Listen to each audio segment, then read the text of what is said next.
ആദ്യത്തെ പ്രോബ്ലം ചെയ്യാം. ഇതെല്ലാം കോംപ്ലിമെന്ററി ഫംഗ്ഷൻ കണ്ടുപിടിക്കാനുള്ള ചോദ്യങ്ങളാണ്. അപ്പോൾ നമ്മൾ ആദ്യം ചെയ്യേണ്ടത് എന്താണ്? തന്നിരിക്കുന്ന ചോദ്യത്തെ ഒരു ഓക്സിലറി ഇക്വേഷൻ ആക്കി മാറ്റി എഴുതുക. അപ്പോൾ ആദ്യത്തെ ചോദ്യം നമുക്ക് എങ്ങനെ ഒരു ഓക്സിലറി ഇക്വേഷൻ ആയിട്ട് മാറ്റി എഴുതാം? I can write d square plus 6d plus 9 is equal to 0 എന്ന് മാറ്റി എഴുതാം. d square x by dy square ഞാൻ d square ആയിട്ട് കൺവേർട്ട് ചെയ്തു. ഇതിന്റെ റൂട്ട് കണ്ടുപിടിക്കുക. അപ്പോൾ d square plus 6d plus 9 root എന്താണ്? This I can write d plus 3 into d plus 3 is equal to 0.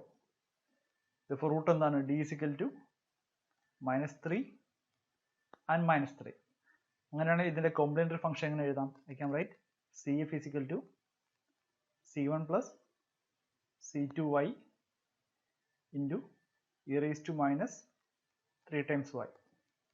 Okay. ഇതിന്റെ സൊല്യൂഷൻ എങ്ങനെ എഴുതാം? x is equal to c1 plus c2y into e raised to minus 3 times y. ഇവിടെ x ആണ് നമ്മുടെ unknown അല്ലെങ്കിൽ നമ്മുടെ dependent variable, y ആണ് ഇവിടെ ഇൻഡിപെൻഡന്റ് വേരിയബിൾ. അപ്പോൾ നമ്മൾ ഇക്വേഷൻ എഴുതുമ്പോൾ ലെഫ്റ്റ് ഹാൻഡ് സൈഡിൽ അൺനോൺ വേരിയബിളും റൈറ്റ് ഹാൻഡ് സൈഡിൽ എന്തായിട്ടായിരിക്കും എഴുതേണ്ടത്? റൈറ്റ് ഹാൻഡ് സൈഡിൽ നമ്മുടെ ഇൻഡിപെൻഡന്റ് വേരിയബിൾ ആണ് വരേണ്ടത്. ഓക്കെ. അപ്പോൾ ഇതാണ് ആദ്യത്തെ ഉത്തരം. ഇനി രണ്ടാമത്തെ ചോദ്യം എടുക്കാം. d raised to 4x divided by d t raised to 4 minus 81x is equal to 0. ഇതിനെ എങ്ങനെ എഴുതാം? I can write d raised to 4 minus 81 is equal to 0. ഇതിനെ എങ്ങനെ എഴുതാം? d square minus 9 into d square plus 9 is equal to 0 എന്ന് എഴുതാം. From here I get d is equal to plus or minus 3. From here we get d is equal to plus or minus 3 times I. So അങ്ങനെയാണെങ്കിൽ ഇവിടെ എനിക്ക് രണ്ട് real root കിട്ടി, ഇവിടെ രണ്ട് imaginary റൂട്ടാണ് കിട്ടിയിരിക്കുന്നത്. സൊല്യൂഷൻ എങ്ങനെ എഴുതാം? I can write x is equal to c1 e raised to 3t plus c2 into e raised to minus 3t. അടുത്ത ഇതിന്റെ ഇക്വേഷൻ എങ്ങനെയാണ്? e raised to ax into c1 cos bx plus c2 sin bx ആണ്. ഇവിടെ എങ്ങനെ എഴുതാം? ഇവിടെ a 0 ആണ്. Therefore I can write ഇവിടെ c1 ഉം c2 എന്ന കോൺസ്റ്റന്റ് ഓൾറെഡി എടുത്തു കഴിഞ്ഞു. Therefore c3 cos bx ഇവിടെ b 3 ആണ് plus c4 sin 3t. Okay. ഇവിടെ x ആണ് നമ്മുടെ ഡിപെൻഡന്റ് വേരിയബിൾ, t ആണ് ഇവിടെ ഇൻഡിപെൻഡന്റ് വേരിയബിൾ. ഓക്കെ. അടുത്തത് മൂന്നാമത്തെ problem. d cube y by dx cube plus d square y by dx square plus 4 dy by dx plus 4y is equal to 0.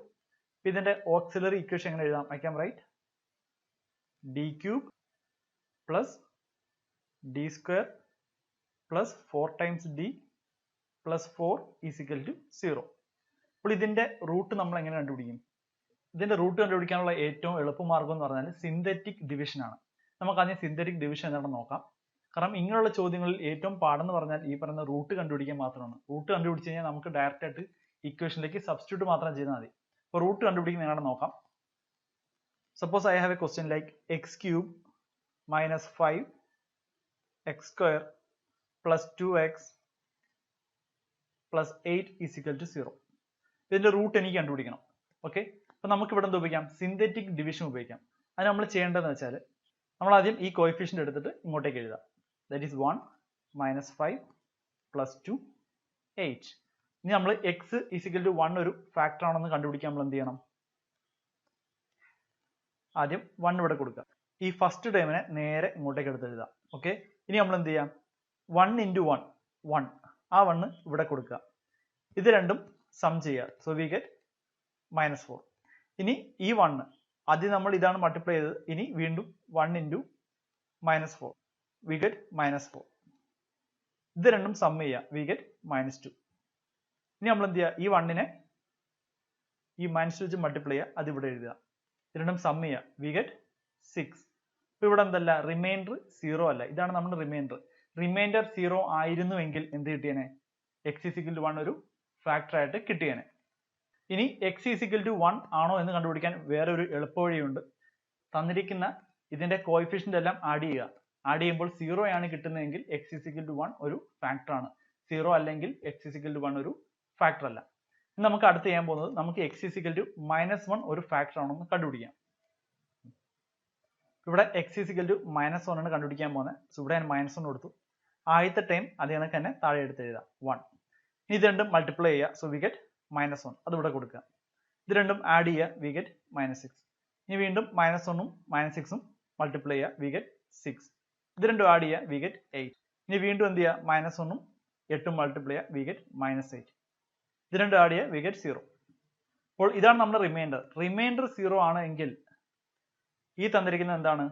ഈ ഇക്വേഷന്റെ factor ആണ്. That is ഈ ഒരു ചോദ്യത്തിൽ x is equal to -1 ഒരു factor ആണ്.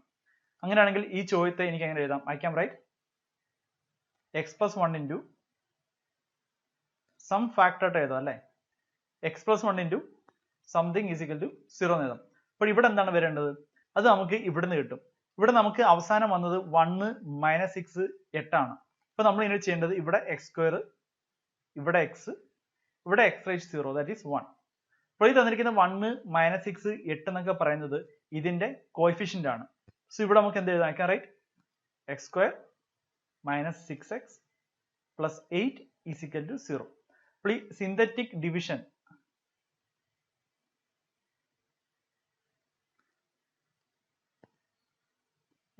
ഡിവിഷന്റെ advantage എന്ന് പറഞ്ഞാൽ നമുക്കിപ്പോൾ -1 റൂട്ട് ആണെന്ന് കിട്ടി കഴിഞ്ഞാൽ ഈ ബാക്കി ഇക്വേഷനും കൂടെ നമുക്ക് പെട്ടെന്ന് എഴുതാൻ പറ്റും. ഇവിടെ നമുക്ക് x² minus 6x plus 8 എന്ന് കിട്ടി. ഇതൊരു സെക്കൻഡ് ഡിഗ്രി പോളിനോമിയൽ ആണ്. ഇത് നമുക്ക് എന്ത് ചെയ്യാം? ഒന്നെങ്കിൽ ക്വാഡ്രാറ്റിക് ഇക്വേഷൻ വെച്ച് ചെയ്യാം, അല്ലെങ്കിൽ ഇത് കാണുമ്പോൾ അറിയാം ഇതെന്താണ്? x minus 2 into x minus 4 ആണ്. ഈ ഇക്വേഷൻ എങ്ങനെ എഴുതാം? I can write x plus 1 into x minus 2 into x minus 4 is equal to 0. അപ്പോൾ റൂട്ട് എന്തൊക്കെയാണ്? x is equal to -1. നമുക്കിത് ഓൾറെഡി ഇവിടെ നിന്ന് കിട്ടിയതാണ്. ദെൻ 2 ഇവിടെ നമുക്ക് 4 കിട്ടും. ഇതൊക്കെയാണ് ഇതിന്റെ റൂട്ട് എന്ന് പറഞ്ഞാൽ. അപ്പോൾ നമുക്ക് ഈ സിന്തറ്റിക് ഡിവിഷൻ വഴി നമുക്ക് റൂട്ടുകൾ വളരെ എളുപ്പത്തിൽ കണ്ടുപിടിക്കാൻ പറ്റും. ഇനി നമ്മൾ ഒരു കാര്യം അറിഞ്ഞിരിക്കുന്നത് x is equal to 1 എളുപ്പത്തിൽ എങ്ങനെ കണ്ടുപിടിക്കാമെന്ന് ഞാൻ പറഞ്ഞു. ഇനി x is equal to -1ന് വേറെ ഒരു വഴിയുണ്ട്. ദാറ്റ് ഈസ് ഈ തന്നിരിക്കുന്ന ഇക്വേഷനിലെ ഓൾട്ടർനേറ്റ് ആയിട്ടുള്ള കോഎഫിഷ്യന്റ് ആഡ് ചെയ്യുക. അത് രണ്ടും ഈക്വൽ ആണെങ്കിൽ എന്താണ്? x is equal to -1 ഒരു ഫാക്ടർ ആണ്. ഇവിടെ നമുക്ക് ആഡ് ചെയ്യാം. 1 plus 2 3 -5 plus 8 3. ഇത് രണ്ടും ഈക്വൽ ആണെങ്കിൽ എന്താണ്? x is equal to -1 ഒരു ഫാക്ടർ ആണ്. ഓക്കെ, അങ്ങനെ ഫാക്ടർ ആണെന്ന് കിട്ടിക്കഴിഞ്ഞാൽ നമ്മൾ എന്ത് ചെയ്യണം? വീണ്ടും ഈ പറയുന്ന സിന്തറ്റിക് ഡിവിഷൻ ഉപയോഗിച്ചിട്ട് ഇങ്ങനെ x² x raised to 0 ഇതിന്റെയൊക്കെ കോഎഫിഷ്യന്റ് കണ്ടുപിടിച്ചിട്ട് ഈ ഫോർമാറ്റിലേക്ക് എഴുതുക. എന്നിട്ട് നമുക്ക് ബാക്കിയുള്ള റൂട്ടും കൂടെ കണ്ടുപിടിക്കുക. അപ്പോൾ ഇതാണ് സിന്തറ്റിക് ഡിവിഷൻ മെത്തേഡ്. അങ്ങനെയാണെങ്കിൽ ഇതിന്റെ റൂട്ട് എങ്ങനെ കണ്ടുപിടിക്കാം? എന്തായാലും d is equal to 1 നമ്മൾ നോക്കേണ്ട കാര്യമില്ല, കാരണം ഇവിടെ എല്ലാം പോസിറ്റീവ് സൈൻ ആയതുകൊണ്ട് അതൊരിക്കലും 0 ആകാൻ പോകുന്നില്ല. ഇനി d is equal to -1 ആണോ എന്ന് എങ്ങനെ ചെക്ക് ചെയ്യുന്നത്? ഓൾട്ടർനേറ്റ് ആയിട്ടുള്ള കോഎഫിഷ്യന്റ് ആഡ് ചെയ്ത് നോക്കാം. ഇത് രണ്ടും ആഡ് ചെയ്യുമ്പോൾ നമുക്ക് എന്ത് കിട്ടും? 5. ഇത് രണ്ടും ആഡ് ചെയ്യുമ്പോൾ നമുക്ക് എന്ത് കിട്ടും? 5. അതുകൊണ്ട് എന്താണ്? d is equal to -1 ഒരു റൂട്ടാണ്. അപ്പോൾ d is equal to -1 ഒരു റൂട്ടായ സ്ഥിതിക്ക് ഇനി ബാക്കിയുള്ള റൂട്ട് എങ്ങനെ കണ്ടുപിടിക്കും? അതിന് നമ്മൾ എന്ത് ഉപയോഗിക്കുക? സിന്തറ്റിക് ഡിവിഷൻ ഉപയോഗിക്കുക. അതിനാദ്യം ഈ കോഎഫിഷ്യന്റ് എല്ലാം എടുത്ത് എഴുതുക. We get 1 1 4 and 4. നമുക്ക് already d is equal to -1 ഒരു കോഎഫിഷ്യന്റ് ആണെന്ന് കിട്ടി. അത് ഇവിടെ എഴുതുകയാണ് -1. ഈ 1 നേരെ ഇങ്ങോട്ടേക്ക് എഴുതാം. ഇനി -1 into 1 that is -1 ഇവിടെ കൊടുക്കുക. ഇത് രണ്ടും ആഡ് ചെയ്യുക. therefore we get 0. ഈ -1 into 0 ചെയ്യുക. we get 0. അത് ഇവിടെ കൊടുക്കുക. ഇത് രണ്ടും ആഡ് ചെയ്ത് ഇവിടെ എഴുതുക. ഇനി -1ഉം 4ഉം ചെയ്യുക. therefore we get -4. ഇത് ആഡ് ചെയ്യുമ്പോൾ 0 കിട്ടും. ഞാൻ പറഞ്ഞു ഇത് റിമൈൻഡർ ആണ്. ഇത് 0 കിട്ടിക്കഴിഞ്ഞാൽ അതിനർത്ഥം എന്താണ്? ഈ തന്നിരിക്കുന്നത് റൂട്ട് ആണെന്നാണ്. പക്ഷെ ഇത് നമുക്ക് ഓൾറെഡി കിട്ടിക്കഴിഞ്ഞു. നമ്മളിത് ചെയ്ത് എന്തിനാണ്? ഇത് കിട്ടാൻ വേണ്ടിയിട്ടാണ്. ഈ 1 എന്ന് പറഞ്ഞാൽ d² കോഎഫിഷ്യന്റ് ആണ്. 0 എന്ന് പറഞ്ഞാൽ d ന്റെ കോഎഫിഷ്യന്റ് ആണ്. ഈ 4 എന്ന് പറഞ്ഞാൽ d raised to 0 കോഎഫിഷ്യന്റ് ആണ്. ഇപ്പൊ നമുക്ക് എങ്ങനെ കിട്ടും? d² പ്ലസ് ഇത് 0 ആണ്. this becomes 4. d² plus 4 എന്ന് കിട്ടും. അപ്പൊ നമ്മുടെ ഓക്സിലറി ഇക്വേഷൻ നമുക്ക് എങ്ങനെ മാറ്റി എഴുതാം? d plus 1 into d² plus 4 is equal to 0 എന്ന് എഴുതാം. ഇതിന്റെ റൂട്ട് -1 ആണ് എന്ന് നമുക്ക് കിട്ടിയതാണ്.